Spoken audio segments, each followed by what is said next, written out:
Bonjour mes amis, que Dieu vous bénisse tous, que le Saint-Esprit vienne illuminer la compréhension de tous pour que tous puissent comprendre sa voix, sa parole et alors y obéir. D'ailleurs, cette prière, je la fais tous les jours en faveur de ceux qui pensent, ceux qui sont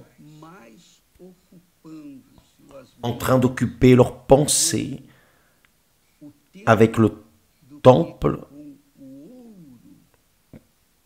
plus que l'or qui remplissait le temple. Jésus a dit aux scribes et aux pharisiens hypocrites, il a dit, les scribes étaient ceux qui copiaient la Torah, les lois, les prophètes. Ils étaient les copieurs de la parole de Dieu. Donc, Dieu a donné à Moïse les lois. Et les scribes, leur profession était de copier, faire des copies. Mais la copie, c'était pas dans une machine, non, c'était à la main. La copie était à la main. Donc les scribes avaient une connaissance ample de la parole de Dieu parce c'était tout ce qu'ils faisaient. Ils copiaient la parole de Dieu. Et les pharisiens étaient les religieux qui suivaient la lettre et oubliaient la parole. Ils prêtaient attention à la lettre et laissaient la parole de côté. Je voudrais que vous compreniez que aussi bien les scribes que les pharisiens étaient extrêmement religieux, extrêmement religieux. Ils obéissaient en partie à la parole et en partie ils désobéissaient. Ce qui était simple à obéir, ils obéissaient. Par exemple, garder le sabbat, ils gardaient le sabbat. Mais ils faillissaient dans d'autres choses plus importantes, comme l'amour, la considération vers les personnes, et ils ont été, disons, ils s'inclinaient chaque fois plus, dès le début, vers la corruption. Ils se corrompaient. Donc, sont nées ces personnes appelées scribes et pharisiens, hypocrites, aussi bien les scribes que les pharisiens étaient hypocrites. Les scribes connaissaient la parole, ils recopiaient la parole, ils connaissaient la parole. Les pharisiens connaissaient la parole, mais ils détournaient la parole. Ils faisaient ce qui extérieurement était vu par les personnes, mais à l'intérieur, ils étaient tous hypocrites. Et Dieu est l'hypocrisie. Si vous ne le saviez pas, Dieu est l'hypocrisie. Vous savez pourquoi? Parce que Dieu sait ce qui est en nous. Dieu sait les profondeurs de notre âme. Il connaît tout ce que nous pensons, ce que nous avons pensé dans le passé, pensons dans le présent et penserons dans le futur. Donc, lorsque quelqu'un feint ou essaie de cacher de Dieu ses sentiments, ses erreurs, ses péchés, et essaie de se manifester de manière extérieure, religieuse, cette personne, au minimum, elle est en train d'insulter Dieu. Elle ne le considère pas comme Dieu tout-puissant, omniscient, omniprésent, omnipotent. Donc c'est le problème. Donc Dieu haïssait ce type de personnes qui, à l'extérieur, étaient des sépulcres, mais à l'intérieur, des restes mortels. Jésus, au chapitre 23 de Matthieu, a un discours dur, inflexible, et condamnatoire contre les pharisiens, les scribes et les pharisiens hypocrites. Il en arrive au point de dire « Malheur à vous ». Plusieurs fois, il dit « Malheur à vous ». Il a dit à ces personnes « Il n'y a rien à faire pour vous, il n'y a pas de salut pour vous. Vous êtes déjà condamnés. » Jésus a dit cela d'une autre manière. Qui fuira, qui va vous aider à fuir de la colère de Dieu, de la colère à venir? Donc, les pharisiens, les scribes et les pharisiens étaient des maîtres, ils étaient, disons, spécialistes en hypocrisie.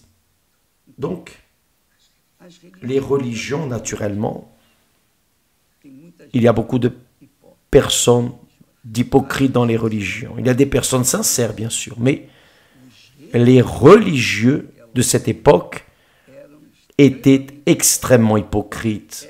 Et là, Jésus leur demande, insensés et aveugles. Voyez comme Jésus les appelle. Insensés, des personnes qui ne pensent pas.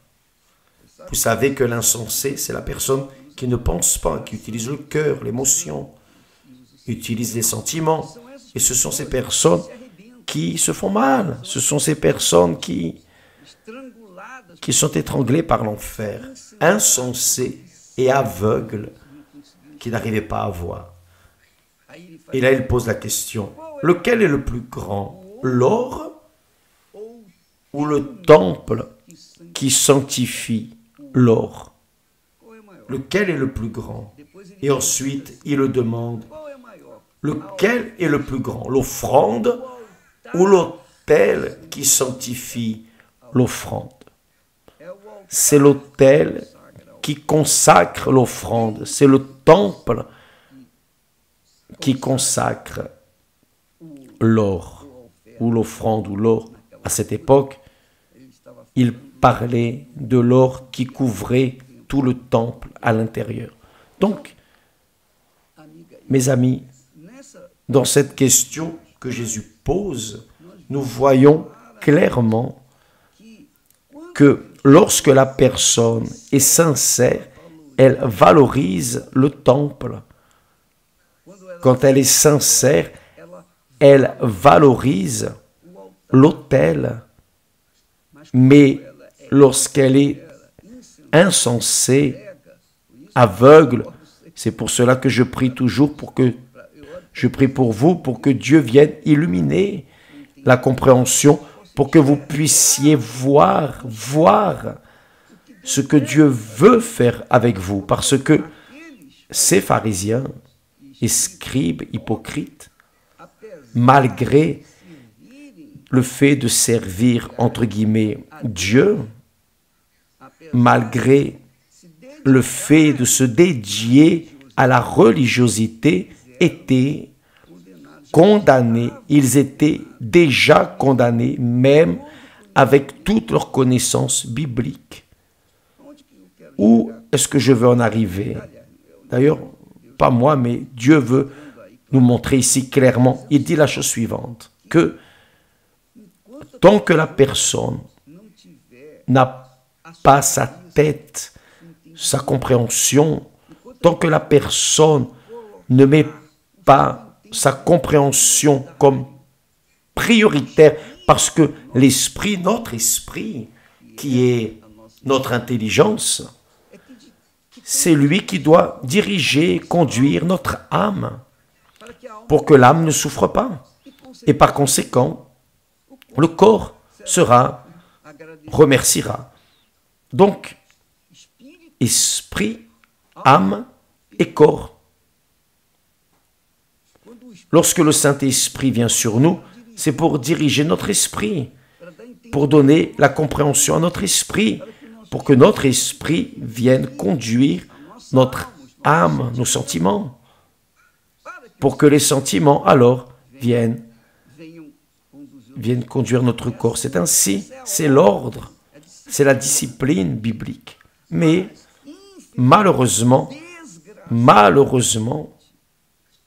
les personnes prêtent plus d'attention au sentiment de l'âme, qui est le cœur, qu'à l'intelligence, qui est l'esprit.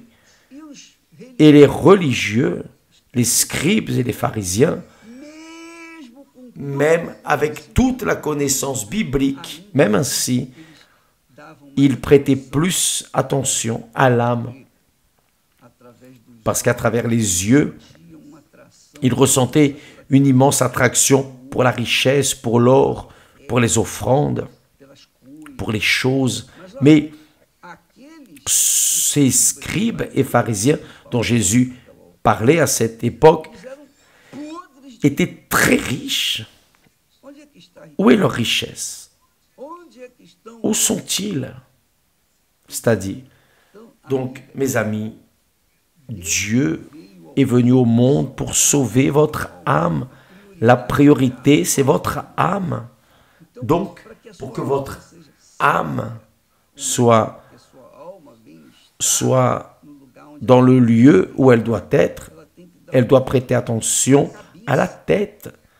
Et la tête doit écouter le Saint-Esprit, la voix de Dieu, la parole de Dieu.